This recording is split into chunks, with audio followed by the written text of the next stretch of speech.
What are your favorite hacks for increasing your savings rate for I guess spending less? I mean, we're coming out of the holiday season, a time when people typically overspend to at least some degree. I've been watching the credit card numbers just like you. The number of people who are revolving on their credit cards has gone up significantly. That's always a worry for me. I like to see people just paying off their cards month after month after month.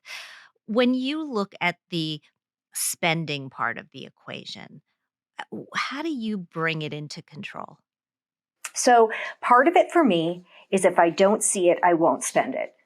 So I try to look at new money or unexpected money or unplanned money as briefly as possible. So if when I get a bonus, I don't plan for that bonus in my budget. So if it comes in, great. I will take a small portion of it, like 10% or less, spend that on me for fun. The rest goes to savings or investment. Boom, gone, just gone. And I don't even allow myself to think about what I could buy with that money because that is a road I know I shouldn't go down. So helping myself spend less has to do with, really liking the feeling of socking it away. And it's taken a lot for me to get to a point where I like the feeling of socking it away as much or more than the feeling of going and getting that thing I have my eye on. But if I don't see it, I won't spend it. So you reduce the pain of saving if you're not used to spending that money already.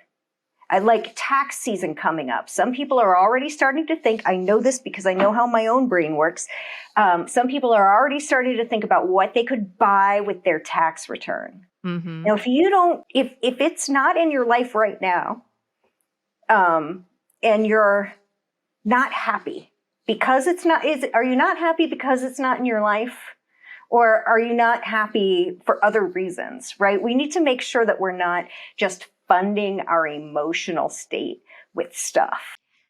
How do you know the difference? I mean, this is a tough one, right? You go through life and there are all these shiny objects that more likely than not pop up on your computer screen or on your phone these days, and you think, "Oh, if I really would like to wear that when I go to that party next Saturday. Yeah. My life would be better if I could wear that dress." Right. Right. And it can be so hard to tease these things apart. And the fashion thing resonates with me because I love clothes. I just love beauty. I love beautiful things. And what I've learned is that, we have to first of all understand that every behavior, anything we do, what we're deeply doing in an unconscious level is trying to meet one of our basic fundamental human needs. So that need to feel confident, that need to connect with other people, even like with the holidays, the need for that magic in our lives, for sparkly lights in the middle of darkness, So we're trying to meet needs that are real human needs. You don't want to stop yourself from doing that. But once you recognize the thing that you really want is a certain state of mind or a way of feeling about yourself, about your world, then you can start to recognize when this thing happens. It's called the possession self link.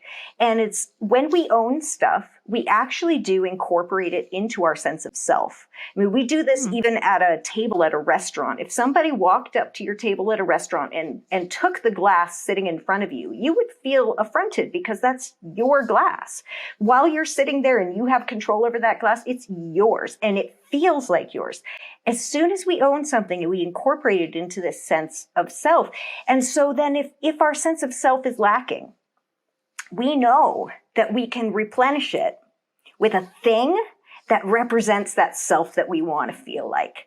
And that's where fashion and home goods and beautiful things can be a weakness for me, because when I'm not feeling particularly shiny about myself, I want to upgrade my home or my wardrobe or my something else about my appearance. And I had to start to recognize when you can look at where are you spending, where's your discretionary income going? What categories?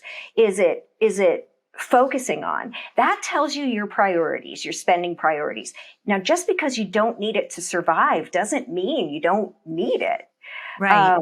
But you can ask yourself, are these things I'm buying to meet this emotional need, is it working? First of all, Mhm. because sometimes it doesn't even work. We spend thousands of dollars and we don't feel shiny, you know? And could I get that need met with less dollars? So it's self-reflection. It's taking a look at like, where was the last time you kicked yourself for spending? Just think about that. When was the last time you kicked yourself for spending? You know innately where you feel like you're crossing the boundaries of Yeah. what's really healthy for you.